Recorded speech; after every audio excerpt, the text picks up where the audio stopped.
So I got my first thumbs down, and I wonder which category of people the person that thumbs me down was in.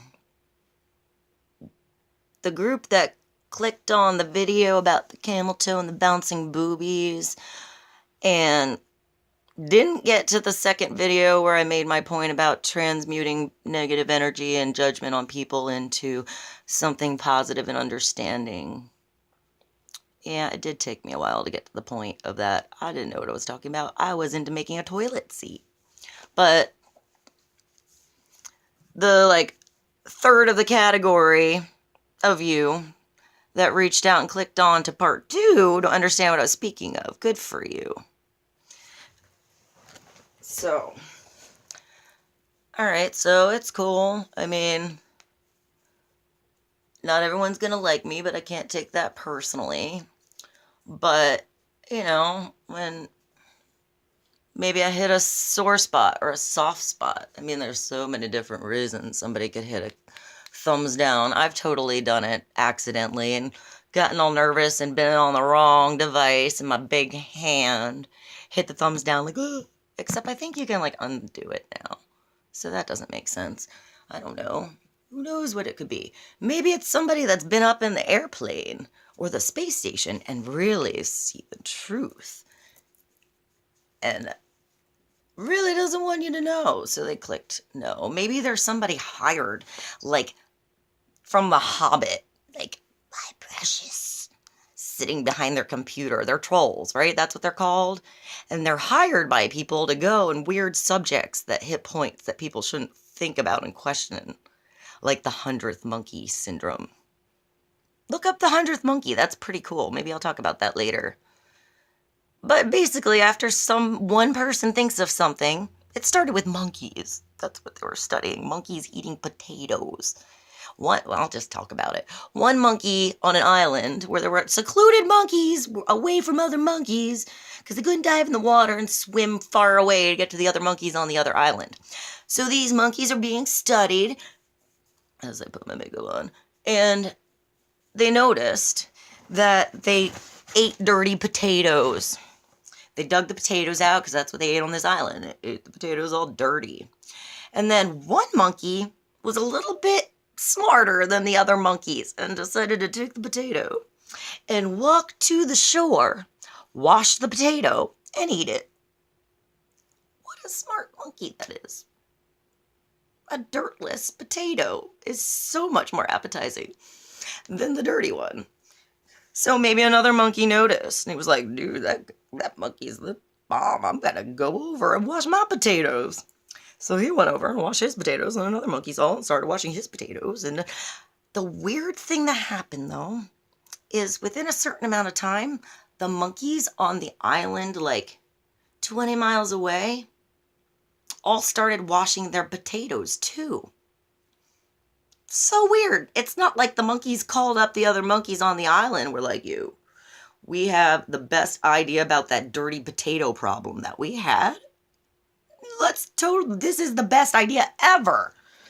Okay, so no, they just started doing it. And then they started noticing monkeys in zoos and stuff were taking their stuff and washing it. So it's saying that there's a connection between us all of us. And, once the ball starts rolling, everyone starts picking up on it somehow. I mean, the first example I can think of, gosh, I always have these half makeup videos. Let me at least start to do my mascara so I don't look weird. Watch the difference, by the way, in how I look with the no mascara and my blondie eyelashes to the mascara, since we'll do a little makeup here. Alright, I, a long time ago, was in a play or musical, and it was Phantom. Just Phantom, not Phantom of the Opera. It was Anton Yelchin. And this was an off-Broadway regional theater kind of gig. And then there's the Phantom of the Opera that everybody knows by Andrew Lloyd Webber. Now, I grew up understanding that musical. I grew up watching a lot of musicals. As I've noticed watching my dance routines, that I maybe watched too many musicals, but besides that. Um, so this musical is beautiful. The music in it is gorgeous. Phantom, like Anton Yelchin, gorgeous. Now the storyline is, you understand what the hell is going on. When I went to see Phantom of the Opera on Broadway when I was like in high school, it leaves you like not understanding the story at all. And it sounds like the same song is played over and over and over and over and over and over and over and over every freaking time you hear another musical number. So, the Yelchin version, you understand why the Phantom's deformed. You understand that this is going to go on such a tangent. Okay, so Phantom of the Opera, let's just say the 100th Monkey. Let's get there first. Okay, both Andrew Lloyd Webber and Anton Yelchin wrote a musical version of Phantom of the Opera story about the same time. And I believe it was like a week or a couple days difference in time where they both submitted their copies to the rights people of Broadway. And it was given first to Webber. So his is the version that has to be on Broadway and is allowed on Broadway. And all the other ones have to be on regional theater. But if you compare the two musicals, the one in the regional theaters is so much better. So much better. It's such a shame that that is not the one that was exposed to the mass public that goes to New York City every day on their culture expansions, you know? So the point is, people tend to think of inventions and ideas and things at about the same time. Don't you notice that when someone has like a patent of something, somebody else comes up with an idea really close to that time? And then everyone starts to notice it. So we're connected and there's a mass consciousness. And maybe if there's a question of something really crazy, like a flat earth, maybe that is crazy. Maybe it's completely nuts. But maybe there's something in there that we need to pay attention to. So rather than ignore it or thumbs it down because I didn't do the research for you and I told you to do it yourself, or I don't know, maybe you're really somebody that is hired and you sit there like a troll from The Hobbit to get your paycheck. Anytime somebody puts something that is close to something people shouldn't think about, you have to thumbs it down. Like, what a job that is, you sad person. But I wish you love too. You know, you'll find yourself eventually.